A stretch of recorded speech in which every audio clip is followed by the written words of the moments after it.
Alors bonjour tout le monde, bienvenue à une petite capsule Solu solaire. Aujourd'hui, on va parler de la question qu'on me pose le plus souvent. Les panneaux solaires en hiver au Québec, on fait quoi? Ben, déneigement, évidemment. Ici, vous allez voir, j'ai profité de la première bordée de neige pour faire une petite vidéo, montrer un peu comment je me suis installé ici avec ma pôle extensible qui monte jusqu'à 12 pieds. J'ai changé le connecteur au bout, au lieu d'être un connecteur qui se visse à une pôle à sabler ou à un pinceau. Disons, j'ai changé le connecteur et j'ai mis un connecteur qui peut recevoir différents embouts. Là, j'ai un embout qui est un peu comme une palette avec un plastique, un peu pour comme vraiment pour déneiger les panneaux. Je trouve ça que c'est idéal. Puis pour l'été, je suis capable de mettre un squeegee pour nettoyer la surface aussi, pour enlever la poussière et tout le résidu. J'ai profité aussi de la journée, la période où il y a sorti un peu de soleil. J'attendais voir, on avait annoncé une percée de soleil, alors je suis monté à ce moment-là, ce qui fait que la neige ramollit tranquillement et glisse beaucoup mieux sur la surface des panneaux qui est en vitre. C'est sûr qu'une installation comme ça demande de faire une maintenance pour profiter de l'énergie PV qu'on est capable de produire. Fait qu'il faut enlever la neige le plus possible. C'est pas vrai qu'elle va fondre toute seule.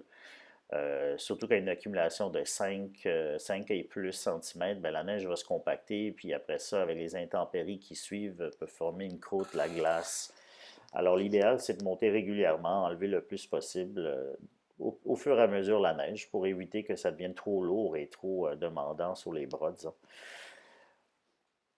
C'est sûr que bon, c'est pas une installation, c'est une installation urbaine sur un toit plat. J'ai un accès sécurisé, une échelle vissée au mur pour monter jusqu'en haut, mais il y a beaucoup d'options qui se présentent aux clients, surtout si vous avez beaucoup d'espace dans un chalet par exemple ou dans une grande cour où on peut mettre des systèmes au sol. On appelle ça dans le jargon solaire le ground mount.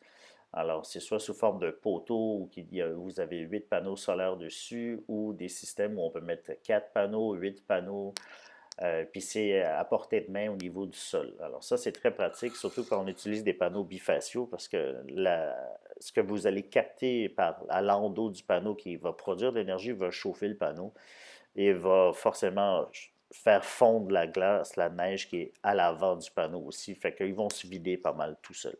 Mais dans mon cas, c'est pas la situation. Il faut monter, déneiger, puis bon.